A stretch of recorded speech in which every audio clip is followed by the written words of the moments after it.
السلام علیکم ورحمۃ اللہ وبرکاتہ۔ اعوذ باللہ من الشیطان الرجیم، بسم اللہ الرحمن الرحیم۔ آیت نمبر 173۔ او یا تقولو، یہ نہ کہو، انما بے شک اشرکا،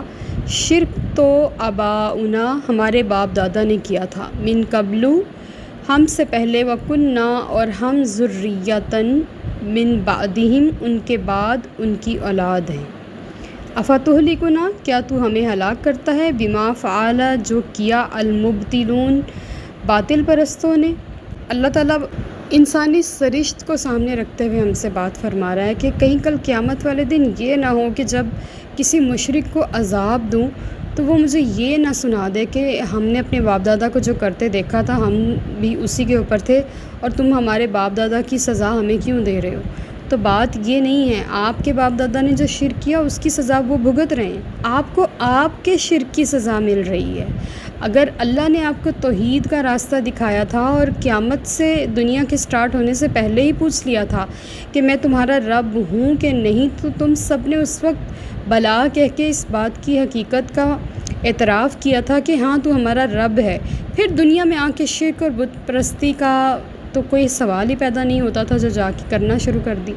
تو اللہ تعالیٰ اس آیت کو نازل فرما کے ان باطل پرستوں، مبتلوں اور مشرکوں کو وارن فرما رہے ہیں کہ آج بھی موقع ہے، اسلام ہے، سانسیں ہیں، قبول کر لو اور اپنے آپ کو اس اذیت سے بچا لو جو کبھی نہ ختم ہونے والی ہے۔ آیت نمبر 174۔ وَكَذَلِكَ، اور اسی طرح، نفصلو، ہم تفصیل سے بیان کرتے ہیں، الآیاتی، اللہ کی نشانیاں، وَلَعَلَّهُمْ، اور شاید وہ، یرجعون، کفر سے باز آ جائیں۔ یعنی کہ اللہ پاک بار بار آیتیں اس لیے نازل فرما رہے ہیں کیونکہ زمانہ نزول جو تھا وہ حضور کے سامنے کا تھا، اور اس دور میں کافر اور مشرکوں کا، ایک منافقوں اور یہودیوں کا ایک جمع غفیر تھا جو مخاطب تھا۔ تو اللہ تعالیٰ ان کے لیے، ان کو اسلام کی دعوت دینے کے لیے بار بار تفصیل کے ساتھ آیات نازل فرما رہے تھے کہ شاید وہ پلٹ آئیں، شاید وہ رجوع کریں، شاید وہ کفر سے باز آ جائیں۔ آیت نمبر 175۔ وَاتْلُو، اور پڑھ کر سنائیے، علیہم، ان پر، نبا، خبر یا حال، الذی، اس کا، آتیناہ، جسے ہم نے عطا کیا، یعنی کہ علم، آیاتنا، اپنی آیتوں کا، فَانْسَلَخَ، تو وہ کترا کر نکل گیا، منہا، اس سے، فَأَتْبَعَہُ، پیچھے لگ گیا اس کے، شیطان، اس شیطان، فَكَانَ مِنَ الْغَاوِينَ، تو وہ ہو گیا گمراہوں میں سے۔ نبی کریم صلی اللہ علیہ وسلم سے اللہ تعالیٰ کی طرف سے پیغام ہے کہ آپ انہیں خبر دیجئے، انہیں پڑھ کے سنائیے اس آدمی کا حال جسے اللہ نے اپنی آیات کا علم عطا فرمایا لیکن وہ اس سے کترا کر نکل گیا۔ یہ بندہ کون تھا؟ اس میں علماء کی مختلف رائے ہیں۔ بعض جو علماء ہیں وہ کہتے ہیں، بلکہ زیادہ تر علماء کا جو قول ہے وہ یہی ہے کہ یہ شخص بنی اسرائیل کا عالم اور زاہد تھا، اور اس کا نام بلم بن اورا یا بلعام بن اورا، با لام عین الف میم، بلعام، یا با لام عین میم، بلعم۔ یہ اپنے زمانے میں علم و فضل کی کوئی نظیر نہیں رکھتا تھا، اس کے جیسا نالج کسی کے پاس نہیں تھا۔ ہزاروں کی تعداد میں طلباء اس کی علمی مجلسوں میں حاضر ہوتے تھے اور اس کے لیکچر جو تھے وہ لکھا کرتے تھے، لیکن حضرت موسیٰ علیہ السلام سے حسد کیا کہ اللہ نے ان کو نبوت دے دی، مجھے کیوں نہیں دی، حالانکہ میں علم و فضل میں سب سے آگے تھا۔ اللہ نے اس حسد کی بنا پر اس کو راہ حق سے ہٹا دیا، یہاں تک کہ وہ کافر ہو گیا، اس نے شیطان کو سجدہ تک کر دیا ہوا تھا۔ اور بعض علماء کا یہ خیال ہے کہ یہ شخص امیہ بن ابی سلط ثقفی تھا،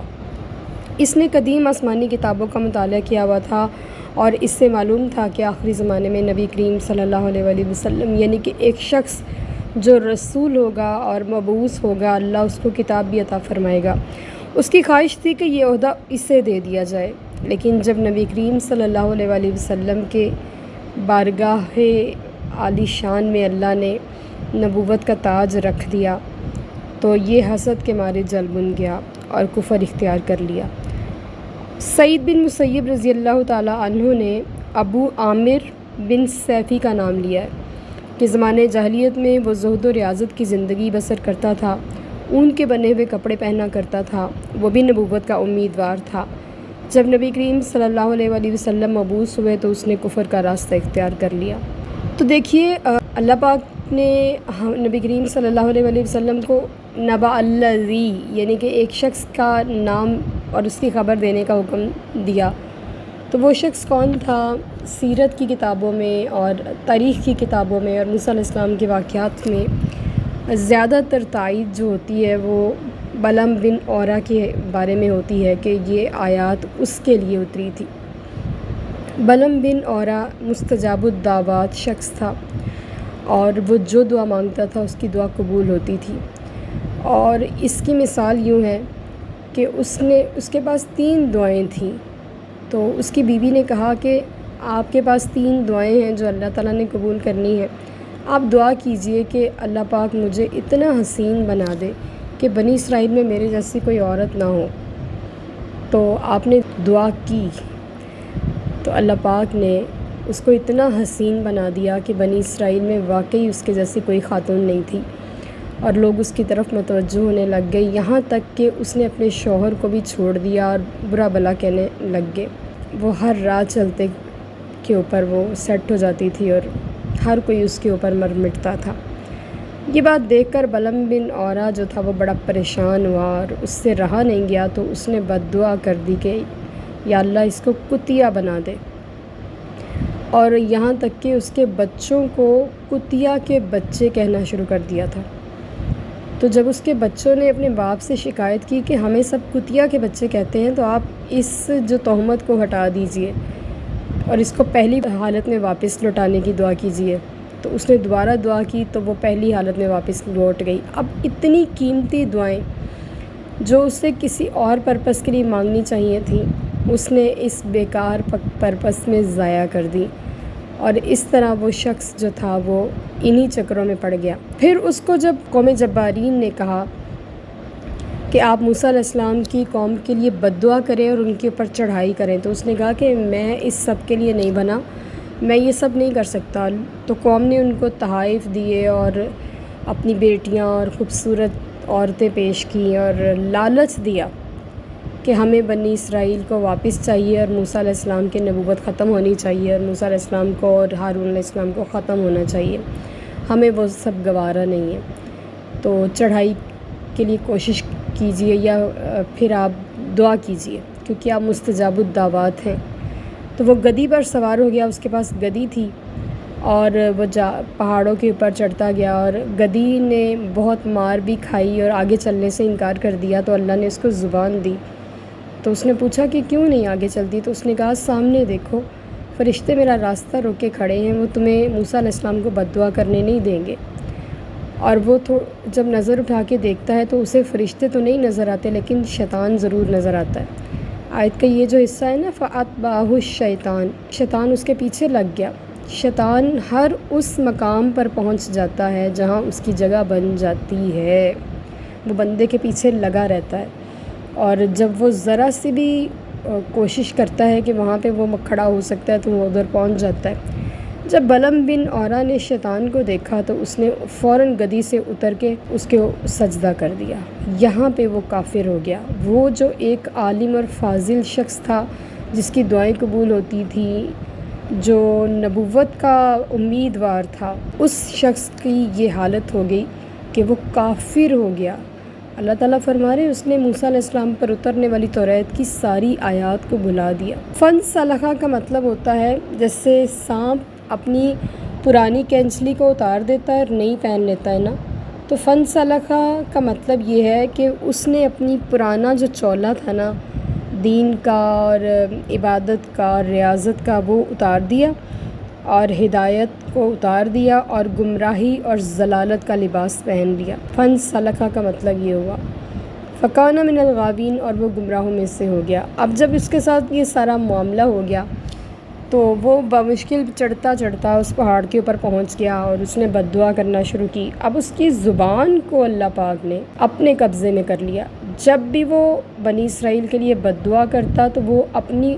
قوم کے لیے بد دعا کرتا، اور اس کی قوم حیران رہ گئی کہ ہم نے اسے بنی اسرائیل کے لیے بد دعا کرنے کے لیے بھیجا تھا اور یہ ہمارے حق میں بد دعائیں کر رہا ہے۔ تو جب وہ اپنی قوم کے لیے دعا کرتا تو وہ بنی اسرائیل کے لیے دعائیں بن جاتی۔ اب اس کی قوم نے ان کو ضدوں کو اب کرنا شروع کر دیا کہ یہ تم کیا کر رہے ہو، ہم نے تمہیں کس مقصد کے لیے بھیجا تھا اور تم اس کو الٹا استعمال کر رہے ہو۔ تو اس نے کہا کہ میری زبان میرے بس میں نہیں ہے، میں یہاں کچھ نہیں کر سکتا۔ آیت نمبر 176، وَلَوْ شِئْنَا، اور اگر ہم چاہتے، لَرَفَعْنَاهُ، تو بلند کر دیتے، بِهَا، اس کا رتبہ، ان آیتوں کے باعث، وَلَكِنَّهُ، لیکن وہ، أَخْلَدَ، جھک گیا، إِلَى الْأَرْضِ، زمین کی طرف یعنی کہ پستی کی طرف، وَاتَّبَعَ، اور پیروی کرنے لگا، هَوَاهُ، اپنی خواہش کی، فَمَثَلُهُ، تو اس کی مثال، کَمَثَلِ الْكَلْبِ، جیسے کہ کتے کی مثال ہوتی ہے، ان تحمل، اگر تو حملہ کرے، علیہ، اس پر، یلہث، تو وہ ہانپے گا، او تترکہ، اور اگر اسے چھوڑ دے، یلہث، تب بھی ہانپے، ذالکہ، یہ، مثل، مثال ہے، حال ہے، القومی، اس قوم کا، الذین کذبوا، جنہوں نے جھٹلایا، بھی آیاتنا، ہماری آیتوں کو، فقصص القصص، پس آپ سنائیں انہیں یہ قصہ، لعلہم، شاید وہ، یتفکرون، غور و فکر کرنے لگ جائیں۔ اب اللہ تعالیٰ اسی واقعے کو تھوڑا سا آگے اس آیت میں بیان کر رہے ہیں کہ جتنا وہ اچھا آدمی تھا، جس میں نبی کریم صلی اللہ علیہ وآلہ وسلم کی بڑی پیاری اور بڑی تکلیف دہ حدیث مبارکہ کا مفہوم بھی ہے کہ بعض اوقات بعض لوگ، سب کی بات نہیں ہو رہی، بعض علماء کی بات ہو رہی ہے، بعض لوگ ایسے ہوتے ہیں کہ اتنا زیادہ نالج حاصل کر لیتے ہیں، مفہوم بتا رہی ہوں، علم حاصل کرنے میں اتنا آگے چلے جاتے ہیں کہ ایک وقت ایسا آتا ہے کہ وہ سارا کچھ چھوڑ کے اپنے ہمسائے کے اوپر شرک کی تہمت لگانے لگ جاتے ہیں۔ آپ دیکھیں اس طرح کے لوگ ہمیں دن رات ملتے ہیں، اتنا زیادہ نالج حاصل کر کے نا ان کے دماغ کو چڑھ جاتا ہے، پھر وہ ہر چیز پر عمل کرنا چھوڑ دیتے ہیں اور ہر بندے کو مشرک کہنا شروع کر دیتے ہیں۔ تو صحابہ نے پوچھا، یا رسول اللہ، پھر جو تہمت لگانے والا ہے، تہمت اس پہ لگ رہی ہے یا جس کے اوپر لگا رہا ہے اس پہ لگ رہی ہے؟ تو حضور نے فرمایا، جو تہمت لگا رہا ہے نا، شرک کی تہمت اس پہ لگ رہی ہے۔ ربنا لا تجعلنا منہم، اللہ پاک ہمیں ایسا علم عطا فرمائے کہ جس کے اوپر ہم عمل بھی کریں اور اس کو آگے بھی پھیلائیں، اور نبی کریم صلی اللہ علیہ وآلہ وسلم کے منبر کا اور حضور کے دین کی جو نوکری اس نے ہمیں عطا فرمائی ہے، اس پر ہمیشہ ہمیشہ قائم اور دائم رکھے، ایک لمحے کے لیے بھی نفس اور شیطان کے حوالے نہ کرے۔ کسی کو مشرک کہنے کے لیے اللہ پاک ہماری زبانوں کو کنٹرول کرے، کسی مسلمان کو مشرک کہنے سے پہلے اللہ پاک ہماری زبانوں کو اپنے قبضے میں کرے کہ ہم ایسا کبھی نہ کریں۔ اللہ تعالیٰ فرما رہے ہیں، جب اس نے آیات پڑھی تو چاہتے تو ہم اس کا رتبہ بلند کر دیتے، جتنا اس کے پاس علم تھا، لیکن اس کے اوپر جو نفسانی خواہشات اور ذلتیں اور پستیاں غالب آ گئیں اور اس کا حرص اور لالچ غالب آ گیا، تو وہ زمین کی طرف جھک گیا، یعنی کہ مٹی بن گیا۔ انسان مٹی اور روح دو چیزوں کا ہے نا مجموعہ، خود وہ مٹی کی طرف جھک گیا، روح کو اس نے پست کر دیا۔ تو روح سربلند رہے تو بندہ سربلند رہتا ہے، جب وہ مٹی کی طرف توجہ دیتا ہے تو پھر وہ مٹی بن جاتا ہے، بیکار ہو جاتا ہے، اس کی ویلیو ختم ہو جاتی ہے۔ انسان کی جتنی بھی ویلیو ہے وہ اس کی روح کی وجہ سے ہے، جتنی پیوریفائی اس کی روح ہوگی، جتنی پاکیزہ ہوگی، اتنا ہی اس کا رتبہ بلند ہوتا جائے گا۔ بے شک وہ مٹی کا گوشت، وہ اس کا انسان ہے، لیکن جب اس کی روح کمزور ہو جائے گی تو وہ صرف مٹی رہ جائے گا، وہ زمین کی طرف جھک جائے گا۔ اللہ تعالیٰ فرما رہے ہیں کہ اس نے اپنی خواہشات کی پیروی کی تو اس کی مثال کتے کی طرح ہو گئی۔ اب دیکھیں مثال کتے کی طرح کیسے ہوئی کہ اس کی جو زبان تھی نا وہ لٹک کے سینے تک آ گئی اور وہ ہر وقت ہانپتا رہتا تھا جس طرح کہ کتا ہانپتا ہے۔ اور یہ سارا واقعہ اس بندے کے ساتھ ہوا تھا جس کا ان آیات میں اللہ پاک نے تفصیل کے ساتھ تذکرہ فرمایا ہے کہ اس کی زبان لٹک کے سینے تک آ گئی تھی۔ اور کتے کی سرشت یہ ہے کہ وہ زبان نیچے کر کے ہانپتا ہے، اگر حملہ کرے تب بھی، نہ کرے چھوڑ دے تب بھی، یہ اس کی کیفیت ہے، یہ اس کی حالت ہے۔ اور یہ مثال آگے اللہ تعالیٰ فرما رہے ہیں کہ ان لوگوں کو یہ بات پہنچائیے جنہوں نے میری آیتوں کو جھٹلایا، اور اے نبی آپ انہیں فقصص القصص، یہ قصہ انہیں سنائیے، تاکہ تا قیامت آنے والے علماء دین، علماء قرآن، علماء امت اس بات کو اپنے ذہن میں رکھیں کہ قرآن صرف سیکھ لینا کافی نہیں ہے، اور اس کے اوپر غرور کرنا اور دوسروں کو جاہل سمجھنا اور خود کو عالم فاضل سمجھنا، یہ انسان کو کس کیفیت تک لے آتا ہے۔ قرآن پاک نے ہمیں مثال بیان کر کے بتا دیا کہ ایک عالم دین کس انداز سے نعوذ باللہ استغفر اللہ ایک کتے تک پہنچ جاتا ہے۔ تو یہ آیات لعلہم یتفکرون، قرآن کا جو مقصد ہے وہ غور و فکر ہے۔ ان آیات کے اتارنے کا مقصد داستان سرائی نہیں ہے، بلکہ ان کی مثال بیان کر کے ہمیں بچانے کی کوشش ہے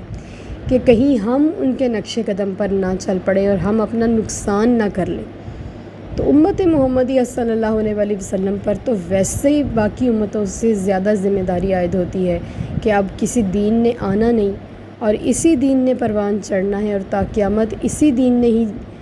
پھلنا پھولنا ہے، پنپنا ہے، تو اسی نے ہی گرو کرنا ہے۔ تو اسی دین کی آبیاری ہونی چاہیے، اس کو خوبصورت بنانا چاہیے، اس کو